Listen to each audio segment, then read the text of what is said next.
है उन पर, हमें भी पूरा विश्वास है उन पर। और इसीलिए मैंने कहा कि 411 सीटों से जब मोदी जी दोबारा शपथ लेंगे तो सबसे पहले नाजिया माथा टेकेगी भगवान राम जी के मंदिर में। मुस्लिम होकर के मंदिर में जाओगे?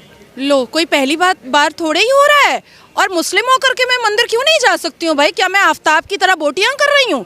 क्या मैं नासिर खान की तरह बलात्कार कर रही हूँ, या अवैसी की तरह भारत के माहौल को भड़काऊ भाषण दे करके खराब कर रही हूँ, या लैंड माफिया खोल करके बैठी हूँ वक्फ बोर्ड की तरह, या हलाल सर्टिफिकेट की तरह जाली धंधा कर रही हूँ, या हलाला के नाम पर प्रोस्टिट्यूशन करवा रही हूँ? मैं तो ऐसा कुछ नहीं कर रही हूँ। मैं तो आस्था और विश्वास की जगह पर आ रही हूँ, एक पाक जगह पर आ रही हूँ, एक पवित्र जगह पर आ रही हूँ। मैंने क्या गलत किया? मैंने कुछ भी गलत नहीं किया। नहीं लगता मैम ऐसे बोलते हुए कहीं फतवा ना जारी हो जाए? फतवा जारी होगा तो भारत में जितने कोर्ट है उसी में चप्पल घिसवा दूंगी।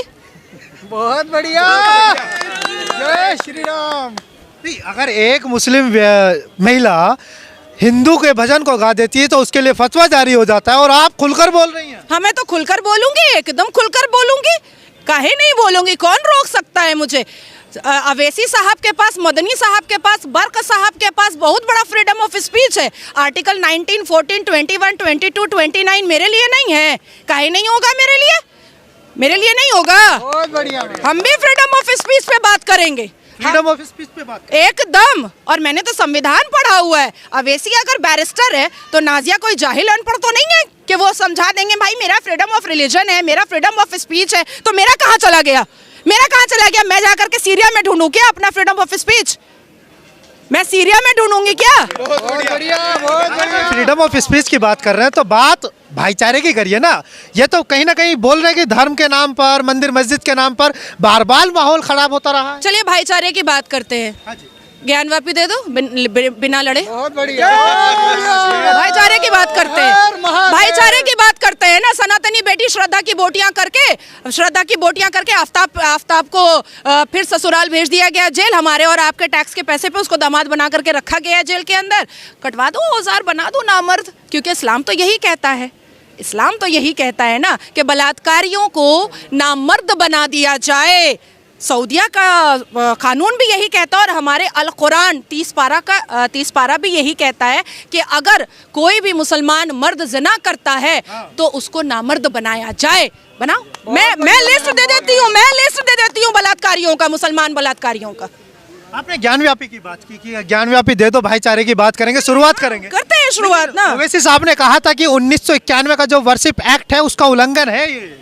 क्यों वहाँ पर पूजा नहीं हो रही थी? 1717 से वहाँ पर पूजा हो रही है। जयपुर के महाराजा जी ने जब वहाँ पर चबूतरा बनवाया था, चौकी रखी थी, वहाँ से लेकर के 1858 में पहला मुकदमा दायर हुआ था। 1885 में फैजाबाद कोर्ट में सीरियल नंबर 68 केस गया था। और उसके बाद से लेकर के सर्वोच्च न्यायपालिका में जब 2 डेकेड लड़ाई निर्मोही अखाड़ा के साथ और वीएचपी के साथ जब हो रही थी, तो ये लोग क्या अपने मुंह में लेमन जूस लेकर बैठे थे? All India Muslim personal law board लड़ करके क्यों नहीं जीते?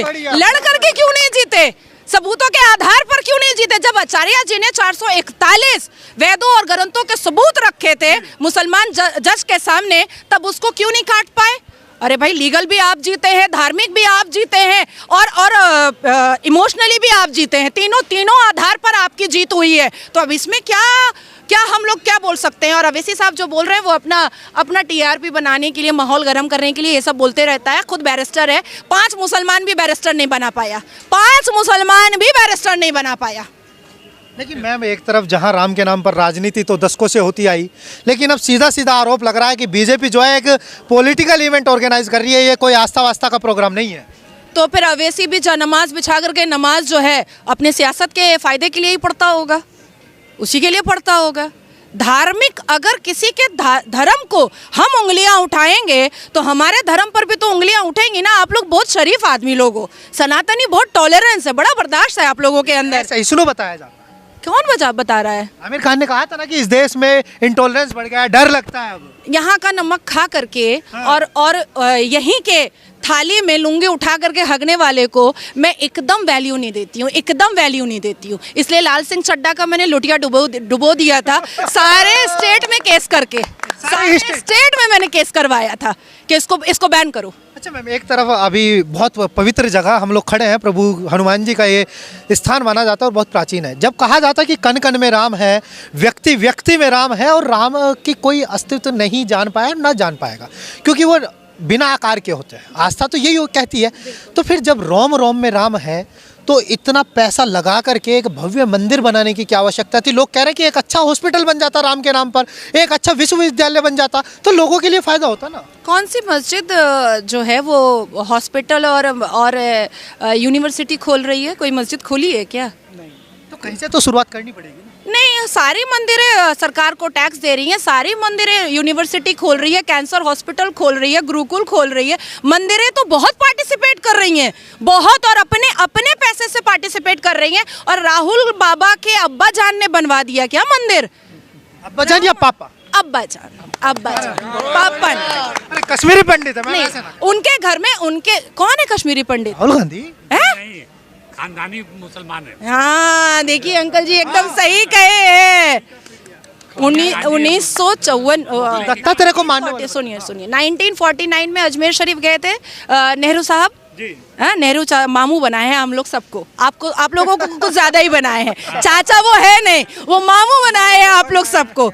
अजमेर शरीफ गए 1949 में, और 1950 में एक मंदिर का उद्घाटन हुआ था, वहाँ नहीं गए थे। 1955 में जब सऊदी अरबिया के शहजादे आ रहे थे, तो सारी मंदिरों पे पर्दा ढक दिया था और ला इलाहा का बोर्ड लगा दिया था। 1966 में इंदिरा गांधी ने साधु स्लॉटर करवाया था।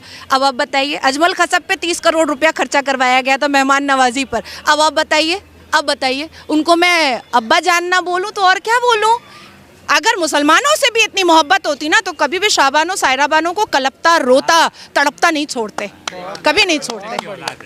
तो वो तो कह रहे हैं कि हम भाईचारे की बात करते हैं, देश की एकता की बात करते हैं, अखंडता की बात करते हैं, और जबकि दो भाई एक दूसरे की शक्ल नहीं देख पाते हैं। मेनका गांधी और सोनिया गांधी भी एक दूसरे की शक्ल नहीं देखती है। वरुण गांधी और राहुल गांधी भी एक दूसरे की शक्ल नहीं देखते हैं। और भाईचारा, कौन सा भाईचारा भाई? कौन निकले तो हैं भारत जोड़ो न्याय यात्रा पर, लोगों को न्याय दिलाने हैं। पश्चाताप यात्रा है, पश्चाताप यात्रा। क्योंकि जिनके पूर्वजों ने और बाप दादा ने, अब्बा जान ने सबसे ज्यादा अन्याय किया है, उसी की माफी के लिए यात्रा निकाल रहे हैं। और मैं और एक बात बता देती हूँ, 4000 किलोमीटर चले थे चवन्नी अठन्नी एक्ट्रेस को लेकर के, उसके बाद धीरज शाहू को लेकर के जो गड्डियों का साम्राज्य था, उसके बाद कन्हैया को लेकर के जो हिंदुस्तान तेरे टुकड़े होंगे इंशाल्लाह इंशाल्लाह का नारा लगाता था। क्या पाली है? 3 राज ना मिला ना। और तीन राज में क्या हुआ? मुंह के बल गिरे हैं। ठीक है, अब उनको थोड़ा और यात्रा करने दीजिए। इस बार एकदम पत्ता साफ, कांग्रेस मुक्त भारत हो जाएगा। कांग्रेस